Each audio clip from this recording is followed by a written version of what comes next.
What's up, guys? Badger back with another build for you guys, and I'm really excited about this one because I know you guys are going to enjoy this one. You're going to see clips throughout all of this as usual before we get into it. Bro, so many players are camping in PvP right now on all red DPS builds with the St. Elmo. The St. Elmo is plaguing PvP and conflict and the Dark Zone. But we have brought you guys a build that's going to counter two things within one and allow you to dish out that pain back to them because nobody runs hazard. All these guys that are running red DPS builds that are camping with the scanner spotter drone or the scanner pulse, they're hiding behind skill builds and they're not moving. Or these guys are bunkered up in a stairwell on an all red DPS build with shock ammo that they got from killing the ads in PvE and then coming to engage into a fight. But we're fixing that, bro. We're changing that. So let's get into it, man. Let's go with the stats here. So now, these are my stats right here. We're sitting at 48% critical hit chance and 152 critical hit damage. Don't worry about the chance because if you're not a solo player like me, somebody in your group will have on a Coyotes mask. Just like in Conflict, somebody in my group will have on a Coyotes mask, which will have you at max crit chance. Now, let's get down here to the moneymaker, bro.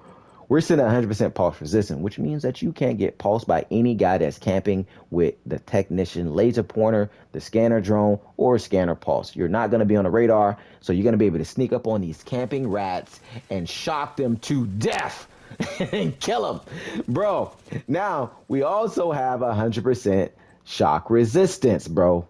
So we can't be shocked. So yeah, shoot me with your shock rounds all you want. You can't shock me, but I can shock you. This is how this is gonna play out. You play my ball game now, buddy.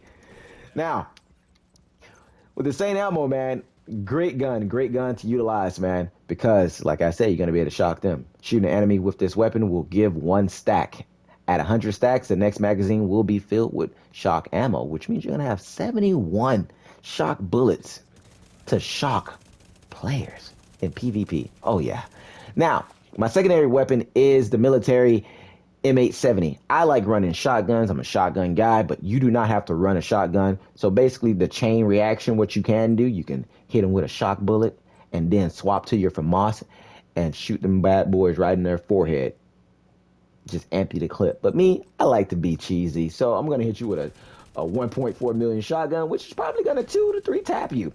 Sometimes 1 tap, depending on where I hit you.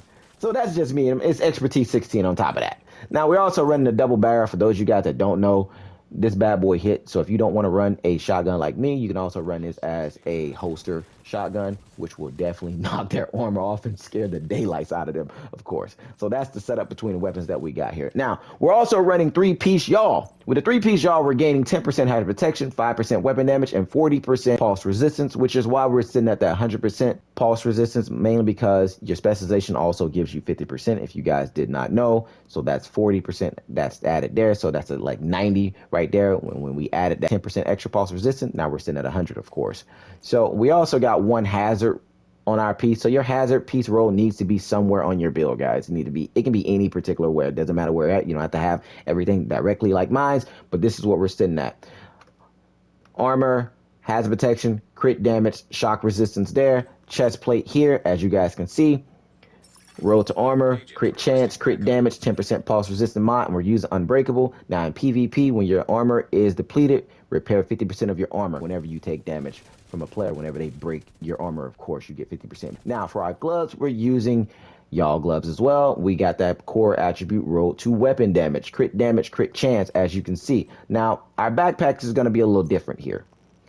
There's 2 different backpacks that I like to run, and I'm going to tell you guys the backs option. Now, depending on the situation that I'm going against, if players are camping more like they normally tend to do, I like to run vigilance, of course.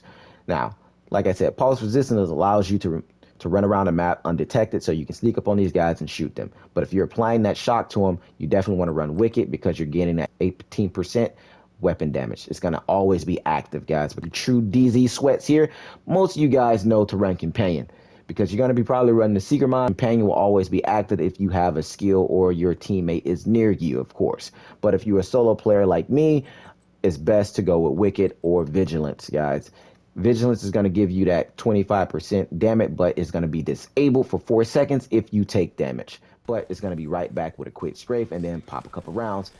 25% extra damage that you just put into them. But like I said, this is gonna always be active. That's what we have there, and it's on a Grupo piece, which is giving us 15% extra critical hit damage, if you guys did not know. We're also using Fox Prayers, which is the name version of Fox Prayers, Overlord knee pads. We're gaining 8% damage to targets out of cover because everybody fights out of cover in this game, but unfortunately, we're not benefiting from that 10% rifle damage. But if you choose to run a rifle, that's entirely up to you. This is only a blueprint.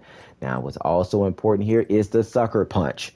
You need to combine the St. Elmo with the Sucker Punch. You cannot combine a FAMAS with the Sucker Punch. Is not going to work. These two things have to be together to create that shock. So every time you melee an enemy, you're going to shock them, and it's going to be a 15-second cooldown from when you can melee shock them again. So whenever these guys like to push you with these Banshee builds, like Banshee Pulse or Hunter's Fury, you just hit them with a shock, bro. And they're going to be electrocuted for a long time, giving you enough time to kill them, of course, or get their armors down low to the point where they're freaking out and they can't pop a kit and you switch to your secondary weapon. That's how that works. We're also combining that bad boy with a Stinger Hive, of course, which is applying bleed, which is also activating Wicked. So shock rounds activate Wicked. Melee a player to shock them, to electrocute them, activate Wicked. Drop Stinger Hive on them, activates Wicked. Wicked is always active, guys. And I'm loving it. And we're also using Defender Drone to basically block bullets, like the Matrix, of course. It won't block all their bullets, but it's going to block enough for you not take complete damage from these guys, of course. So I'm enjoying this build. I think you guys will enjoy it too. It's going to allow you guys to play how you want to play, to run and gun, to move around a map. And I hope you guys enjoy this build, man. This is Badger signing out. I love you guys, and I'll see you in the next one. Be breezy. I'm out.